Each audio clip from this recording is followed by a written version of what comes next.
All right, so good afternoon, guys. Welcome, and I do hope that you are enjoying this conference. Actually, I want to catch up with probably some of you because I arrived kind of 1 hour and a half ago, so I'm not very aware about has been happening this morning. But I do hope that you are enjoying this conference.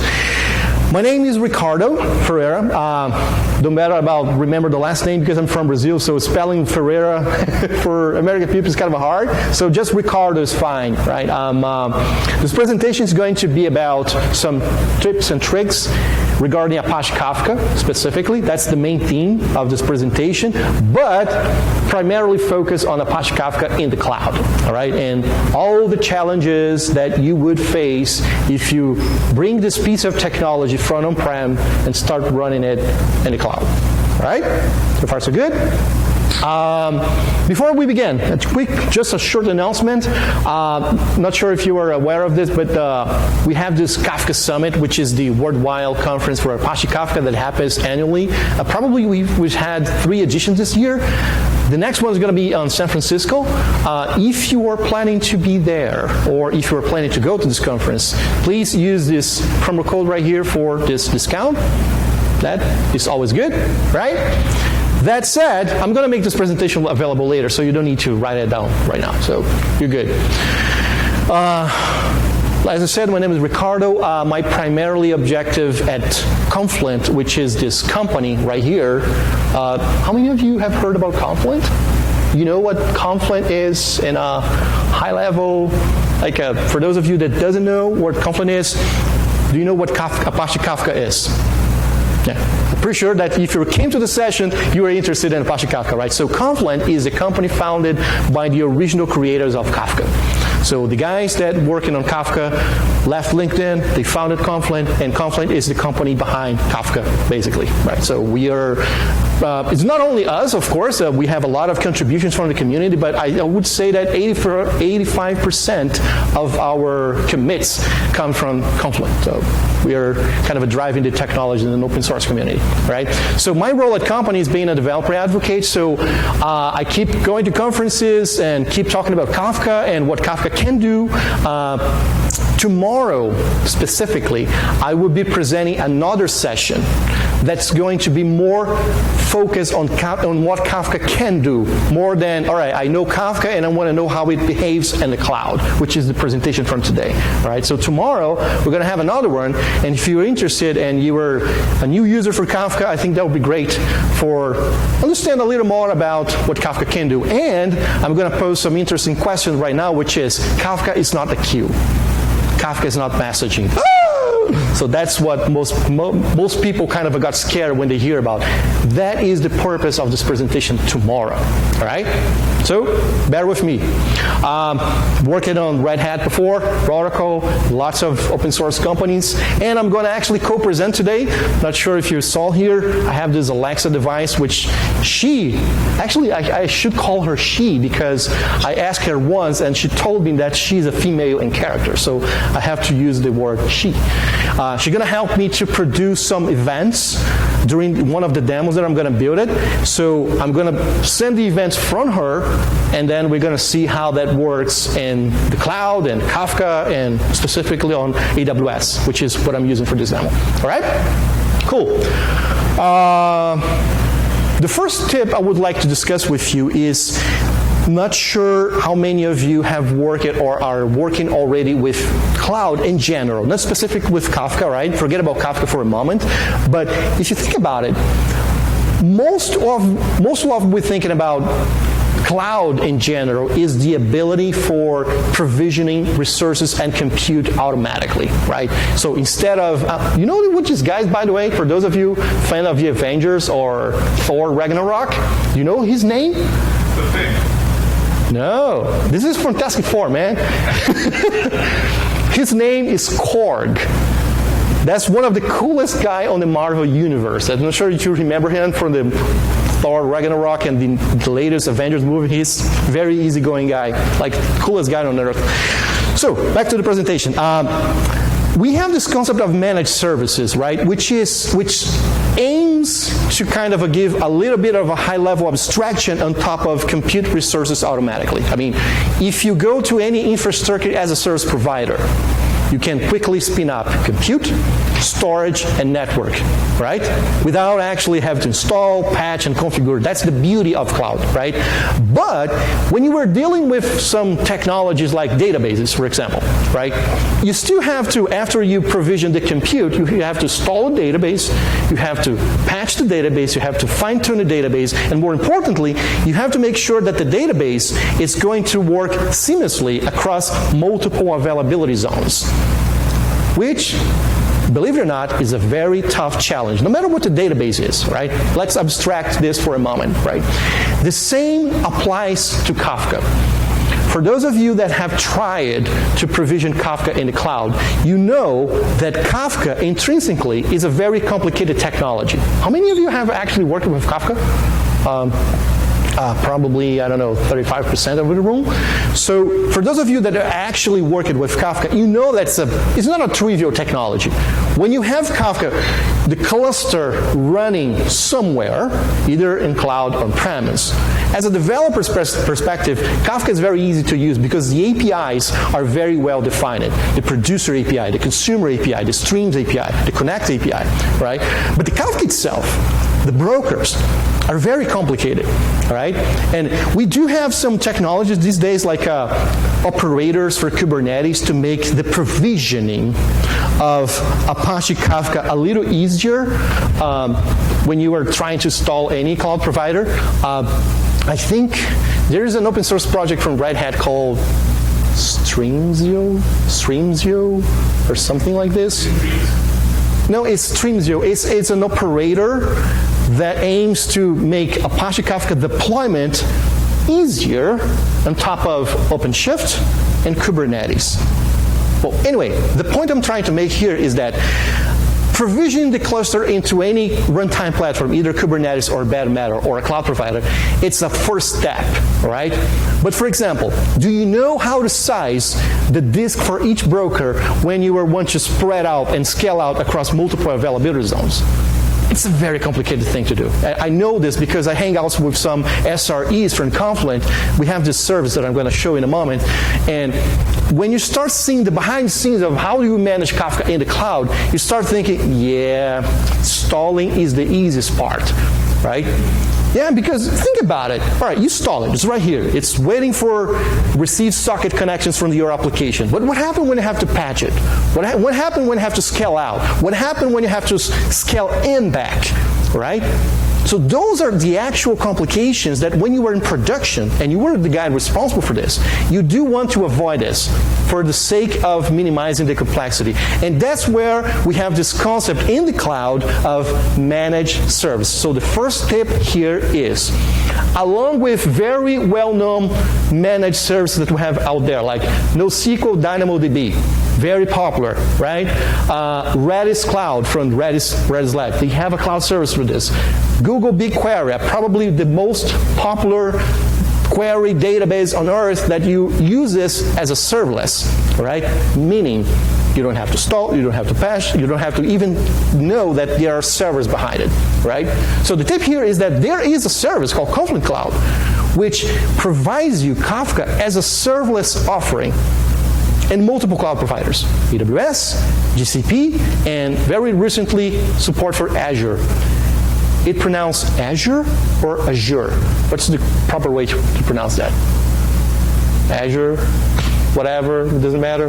The cloud from Microsoft, you know what I'm talking about, right? So yeah, so the whole point here is that we're trying to minimize as much as possible the usage of Kafka, right? And that is a project that Confluent has been working for the last 5 years, and it is a direct reflex of the expertise that we came when we were provisioning and maintaining clusters for customers and production. It's a very tough challenge. So why not make this a serverless offering, right? So just like for those of you that work with Amazon DynamoDB, for example, it's a NoSQL offering for AWS. You go at AWS, or either through the CLI or the console, you spin up a new table, I think is how they call it, right? And you start writing your application to read and write data from the table. That's it. Right? That's the simplicity. If you need to scale out, if you need fault tolerance, if you need high availability, if you need security, it's all covered for you. Right? So what that means is that it straight up your path from the idea of working with, in the context of Kafka, the idea of working with Kafka to actually start writing code. Right? So we minimize this path. That's the beauty of managed services. All right? So I'm going to show you real quick about how that works. And the way I'm going to show it, can you hear me fine? Like the audio is okay? Sometimes I have the feeling that I'm not speaking too loud, but as long as you are listening to me fine. So I have here two applications. For those of you in the back, the font size is okay to read it? It's good? Right. So I have here two applications or programs, call it as you write it. One of them is reading in Go, right? And the second one is reading in Java, all right? So I actually wrote in Go a producer and a consumer in Go. And I've wrote a producer and a consumer in Java as well. So what I'm going to do here, I'm going to create a cluster, a Kafka cluster from scratch, all right? I think that's the demo we should do that right now, right? Yeah. Create a Apache Kafka cluster from scratch. And I'm going to point those applications, either Go or Java, to that cluster, and I'm going to run the producer. You choose. You want to start with Go, we produce in Go, and we consume the records in Java, or vice versa. You pick. Which programming language are you guys more familiar with? We can do producer and consumers in the same language if you want it. I'm a Java developer by nature. I've been writing code in Java for 17 years. But recently, I've keeping changing shift for Go recently. So I'm kind of fell in love for this goofer thing. And this is good because sometimes when you go to a conference where people hate Java or just because they just don't know Go, I think that's good to provide them two options for demos like this, right? So it's cool. Real quick, I forgot to ask, Go or Java? Are you guys, or it doesn't matter for the sake of the understanding? All right, I'm going to pick. I'm going to start with Go, and then we can end up with Java. So this is a producer. It'll save. This is the producer reading in Go. So what the code does is essentially, we have this idea of orders, which has an ID, a date, and an amount. And I'm going to use Avro. Have you heard about Avro? It's a framework for serialization of records, and you serialize in one platform, and it doesn't matter how do you serialize in the other end, because it's in a common format, binary format. It's pretty cool, right? Just like product buffers, for those of you that come from Go. I think Avro is kind of a Java thing, but it still works with Go. So what we're going to do here is to connect with something called schema registry, where we put our schemas, right? So the representation of the order will live in a schema registry. And then we're going to create a producer, which is actually going to connect with this Kafka broker running on the cloud.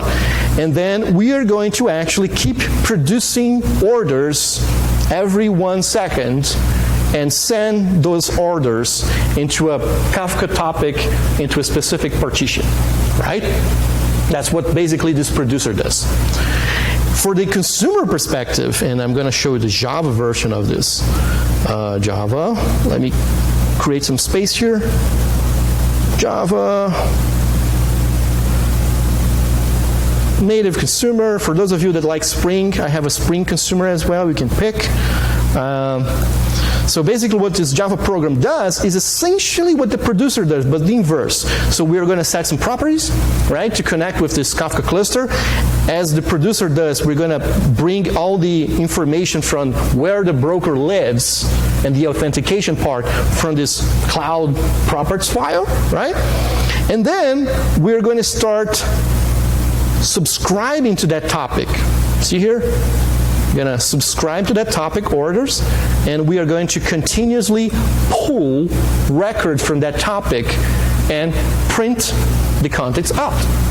That's what typically we, a consumer, would do. All right? So far, so good. We have the producer, we have the consumer. The only thing missing is the cluster. right? Which is the tough part, okay? So let me create a cluster right here real quick so you can see how it works. Should I increase a little bit the font? Good? All right. So first, my credentials. This cluster, it's for the next demo that I'm going to use Alexa, so forget about for a second. I'm going to create a new one, right? I'm going to call this cluster devconf US. Which cloud provider you want to work with? You pick. I mean, the main difference about what Confluent Cloud does, we treat the Kafka cluster the same way in different cloud providers. Basically, the difference, if you pick one and another, is going to be how much you're going to pay in cents of a dollar for each one of them. I think GCP is the cheapest one. Yeah. See, 0.5, 0.11 for each gigabytes written per hour, which is pretty cheap if you think about it, right? So in this situation, you don't pay for compute, you don't pay for network, you don't pay for VPCs, you don't pay for bandwidth, all right? You pay for how we would like to call it Confluent, we pay for what you actually stream, which is a typical of serverless architecture. I mean, if you're not streaming anything, reading or writing into the cluster, you don't pay nothing, right? That's the beauty of serverless, right? That's the beauty of just like a Lambda function or a GCP function or how Azure call functions. Azure functions, something like this. So your deploy is there. If there is no invocation to the function, you pay nothing. It's pretty cool. All right, so remember I told you both programs is going to read the information about where the Kafka lives from a properties file. Is this property file right here. So basically, and that's one of the key differences about how do you deal with Kafka on-prem and in the cloud, is for those of you that have worked with Kafka before, you might be a little interested on this line right here. So you have to specify a custom authenticator, all right? Because in the cloud, you cannot keep doing username and password for people because you might have 10,000 consumers across worldwide, right? So what we use in the cloud is API keys and secrets, okay? So what I'm going to do is I'm going to create a copy of this properties file, but generating an API key and secret, which is not going to be a secret anymore because I'm showing here in the widescreen, right? Security guys, please forgive me for this sin. So I've just created keys and secrets for the cluster and a key and a secret for schema registry, right?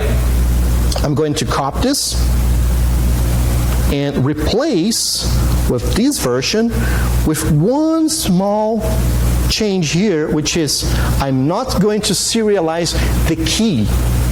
I'm going to serialize, I'm going to actually serialize both, but I'm going to serialize using Avro just the value, all right? My key is a plain string, okay? That's why I comment out the key one, okay?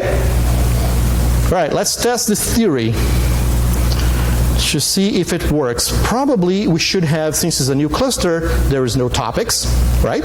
I'm not going to create a topic because my producer program creates the topic automatically. Actually, let me double check because I recently made some changes on this code. So let me see if it's still creating automatically. So the first step is to create a topic, which is going to use the admin client API from Kafka, blah, blah, blah. Okay, let's try that out. And right after create a topic, is going to produce some events. So clients, this is go, source, producer, go, run, producer. Let's see if it works. Here we go. Some orders being created, and we should see a topic right here. Right? So if you go to this topic and go to the messages that are being written into this topic, you should see because this is kind of a built-in consumer that we create in the UI, right? It's a plain old consumer. It doesn't do anything fancy. It's just to say you use this for the UI. You see the value right here? It's kind of a nonsense format because it's been serialized using Avro, all right? So Avro has this schema right here. So that's the schema. So what I'm going to do now is to run my consumer application in Java or Go, you pick, and then the consumer application is going to connect with Confluent Cloud, fetch the latest version of this schema, right, which is version 1 because there's only one, and using that schema is going to deserialize the record and show up the value that has been produced for the order. Okay? That's what we're going to do right now. So let me pick up here the Java client. Java. Actually, before I do this, I keep forgetting this. Because I've changed the properties file from the Java, I have to rebuild the jar file because it have to repackage the new jar file with the new properties file so I can start using it, right? So I'm going to run a Maven package. You understand why I switched from Java to Go? Much more simpler than those tedious steps. Yeah, but you don't have. Yeah. Native consumer. So as I told you, what the consumer does is basically, look, it creates some properties and then it blends the properties with the properties that I've just set. Okay? And then it's going to subscribe to the topic and basically does what it does. So let's run this guy right here. Run. It's going to say that the build failed, but it didn't. It's just a Visual Studio Code bug, probably.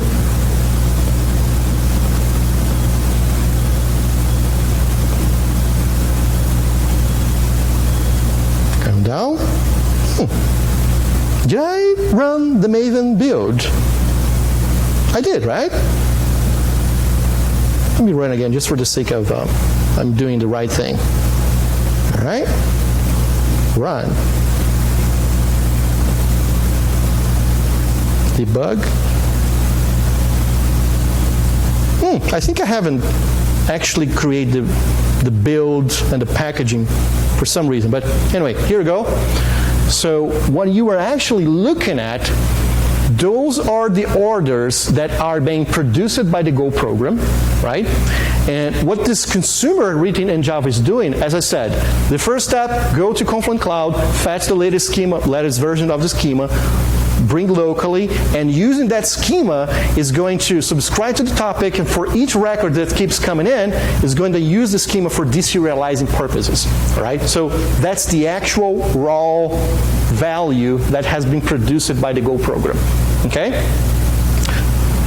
What is the perception that I would like you guys for seeing this presentation is that the whole problem of Kafka, and I use the word problem because I work for Confluent, and my job is primarily to listen to developers, to their pains when they're working with Apache Kafka. And it's unanimously when they say, I love Apache Kafka, I love the power of Apache Kafka, I love how scalable Apache Kafka is, but it's so troublesome to put in production.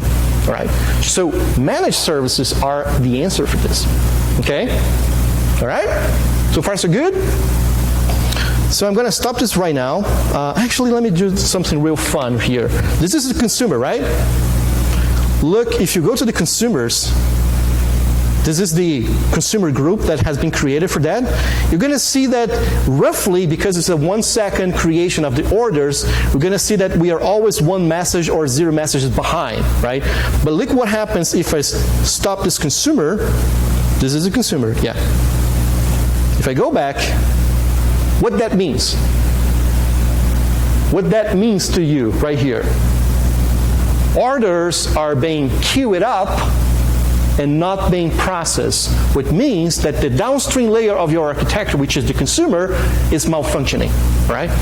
So that's a visual indication that, oops, we have to fix something, all right? So that's the power of consumer groups. All right, so let me stop the producer as well. Where is the producer? Oh, should stay right here and go. Yeah, Control C. All right. So far, so good? Dig it? All right, let's move on. Second point. Do you know what VPC is? I cannot move forward if you guys don't know what a VPC is. You don't know. Oh, you do know. Who doesn't know what a VPC is? Okay, that's good. I like your transparency. A VPC is a virtual representation of a network in a cloud provider, right? So it's where you usually spin up your compute resources. When you spin up a compute, when you spin up a storage, it spins within a VPC. There are multiple types of VPCs. There are private ones and there are public ones.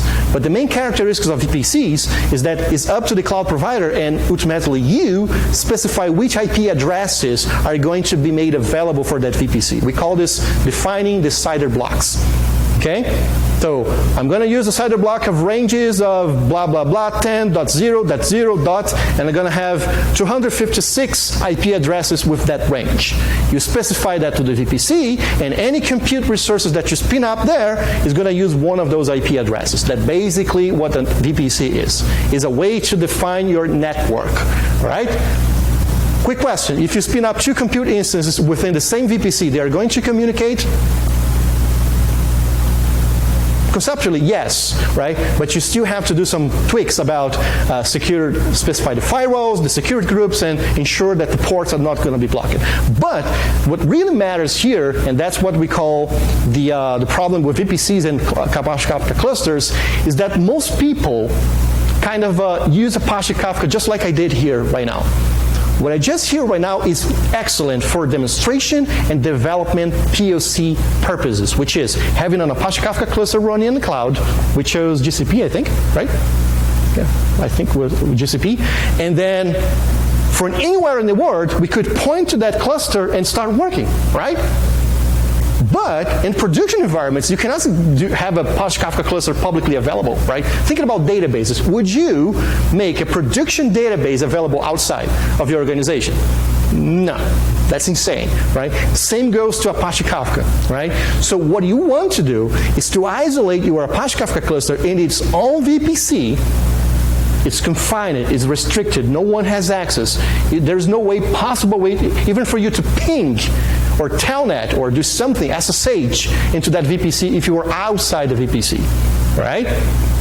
And then your applications, and that's the trick, your applications, consumers and producer, are going to run preferably in another VPC, not the same, in another one, right?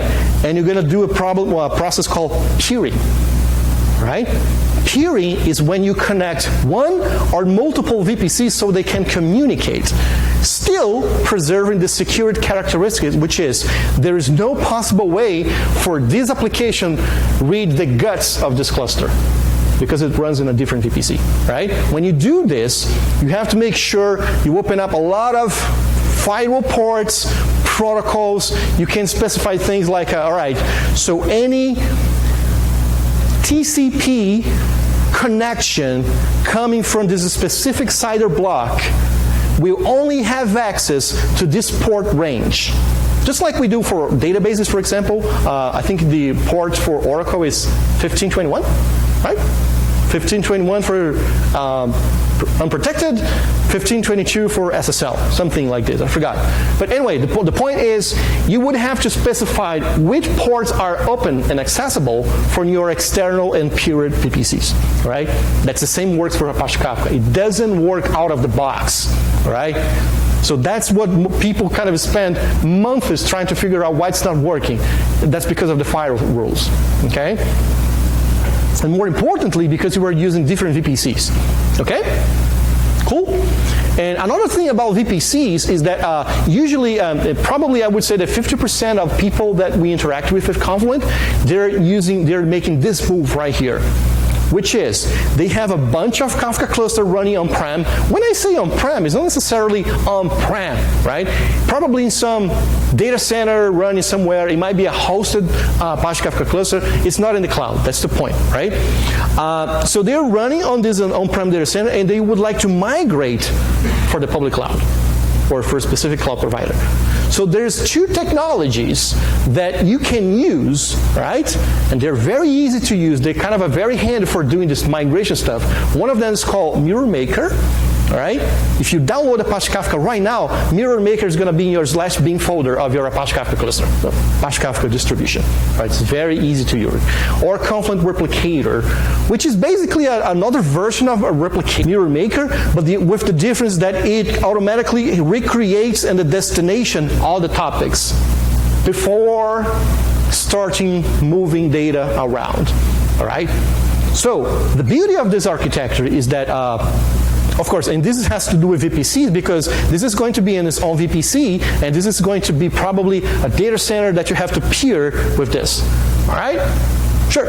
So you were saying before, the way you're spinning up Confluent, you're only paying for the data that's streaming. So if you're doing it all in one public cloud, you're going to be paying for the data coming in, but it's going to be processing, so whatever you're using there, and then what comes out. In this case, it's going to be for whatever's streaming between the topics on the left and the topics on the right. Public and private. So how do you manage? That's a very interesting question. For this particular situation right here, which is ingress and egress data moving in for replication and migration purposes, there is no charge.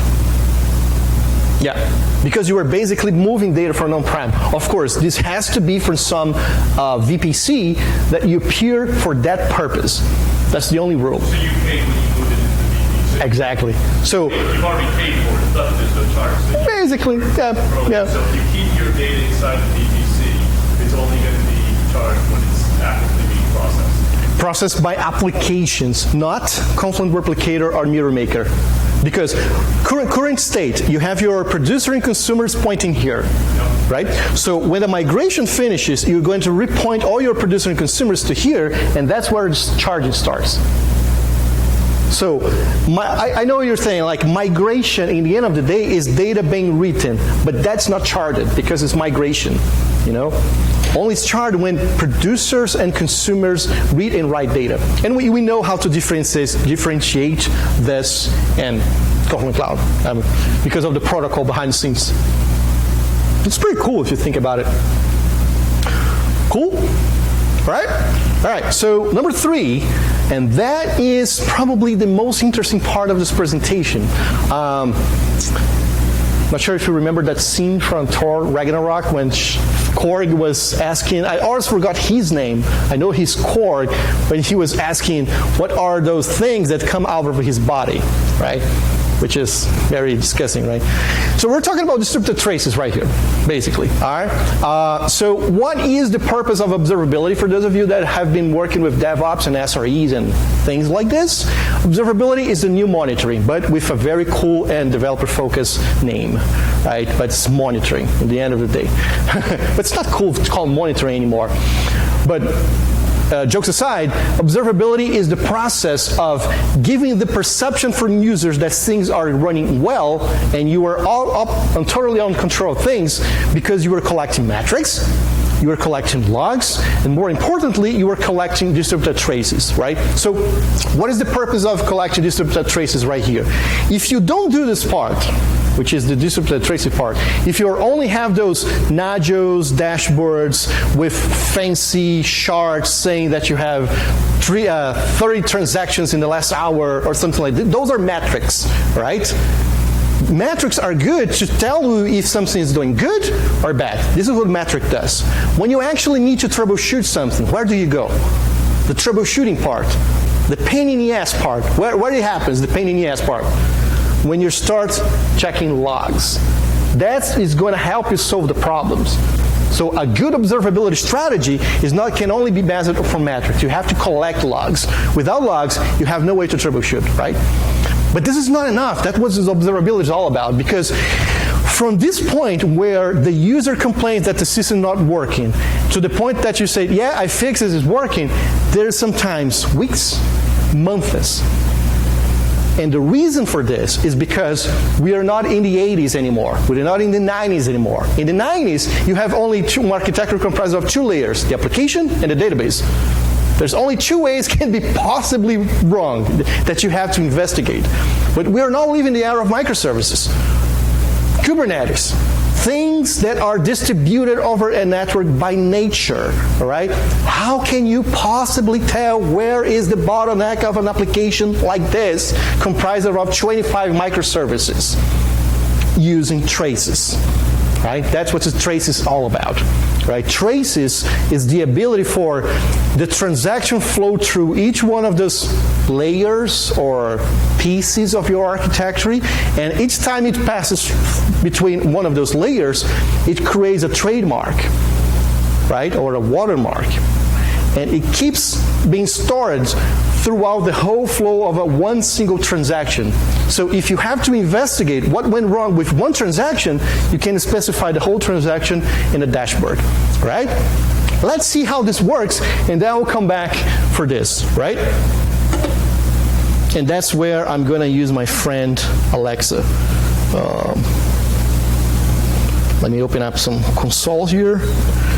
Probably we do have... I don't know that. Yeah, as always, right? Okay, so actually I need to close this project and open a new one, which is this one. Get yourselves your phone ready, please, because I'm going to actually need your help in producing the events. AWS, so Terraform, output. And this is my KSQL endpoint. Ctrl-C. KSQL, let me point to that guy over there. And let me open up 2 more windows right here. Oh, shoot, sorry. So font size is okay? Or it's too small?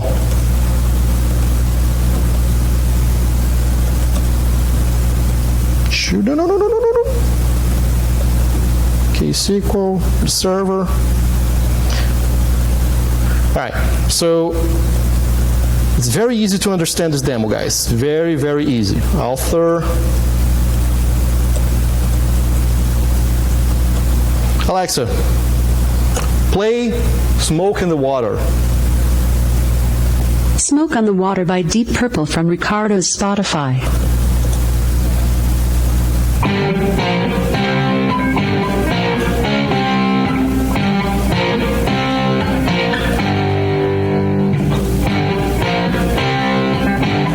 Alexa, shuffle songs from Ramones. Shuffling songs by Ramones from Ricardo's Spotify. Should pop up right here.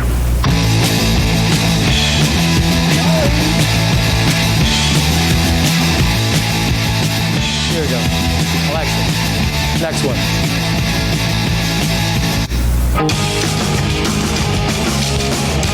Do I have to explain what's going on here? Alexa, next one.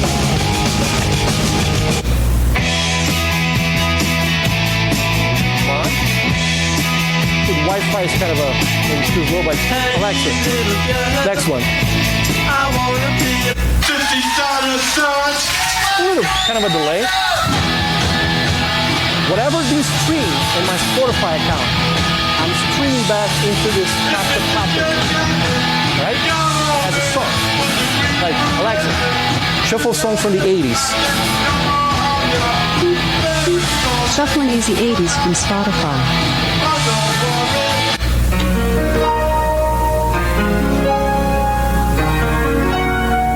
Is there a song right now? Alexa, next one.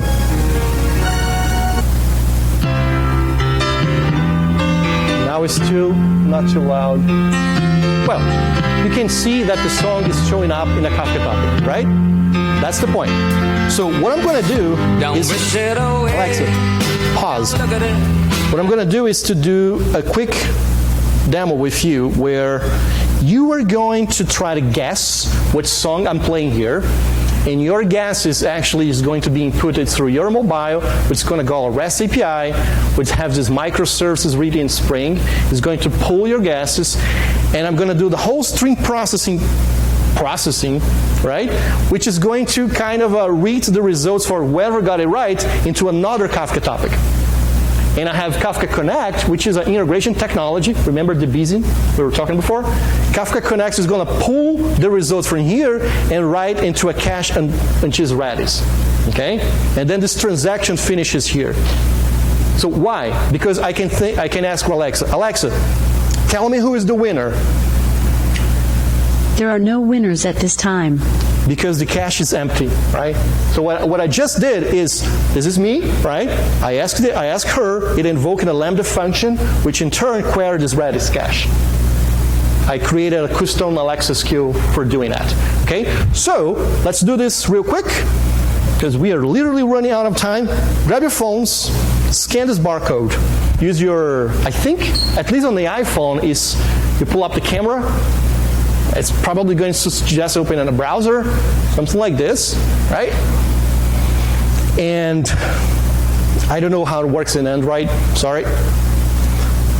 But it should open up in a browser an application that has two fields. One, you're going to write your inputs, which is the guess of which song's playing, and the other one's going to write your name, no matter what your name is. Or how do you want to be called, your nickname or alias, or I don't know. Something polite, please, because it's going to show up right here. All right? So let me do this. Let me cancel this query right here and remove the name of the song, of course, because that would be too easy, right? Alexa, continue. Alexa, next one.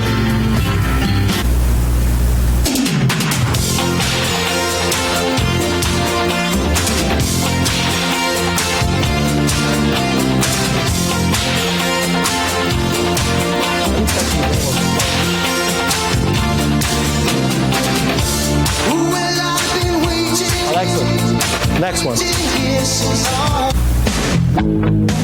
This is, come on. For those of you who came from the 80s, you have to figure out what one song is this. Come on.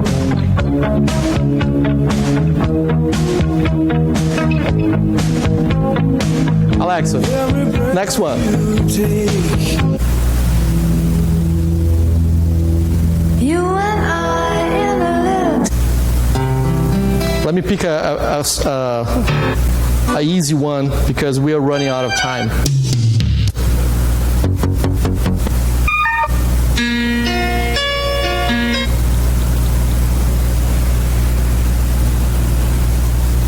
Oh, sorry. Wait. Turn around. Every now and then I get a little bit lonely and stop. Sorry, I didn't see here. Let's see who got it first.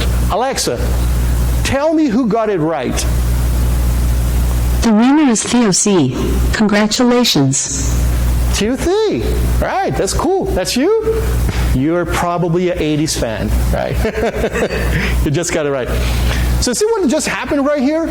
So until someone got it right, there is no result being written here in the output topic. That's why we're no longer could be able to see. But by the time a result was written, so Kafka Connect pushed to Redis, and then I was able to query right here. Now, let's come back to the interesting part because we have to give the room for the next session. All right. Let me open up Jaeger. Jaeger is a distributed tracing technology. Where's Jaeger?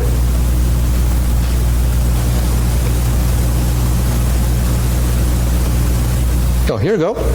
So if I look the last traces, and probably this one would be Where the one that have 14? This one. This one probably was hints. So this is the trace of the whole architecture. So you can actually troubleshoot. Yeah, I'm going to leave it right now. You can actually troubleshoot where there was any bottleneck throughout the one single transaction, right? And if some of this kind of a layers failed, it wouldn't continue throughout the flow. That's the beauty of distributed tracing, right? Because you can see the whole transaction and figure out the two most important things about troubleshooting. One, where it failed. Two, where it's slow. All right? Gentlemen, I am so sorry, but it's very impolite to run in the other presentation, but I have to finish. So, I will be outside. If you have any questions about this or any other thing regarding Apache Kafka, I will be there. Thank you for coming. All right?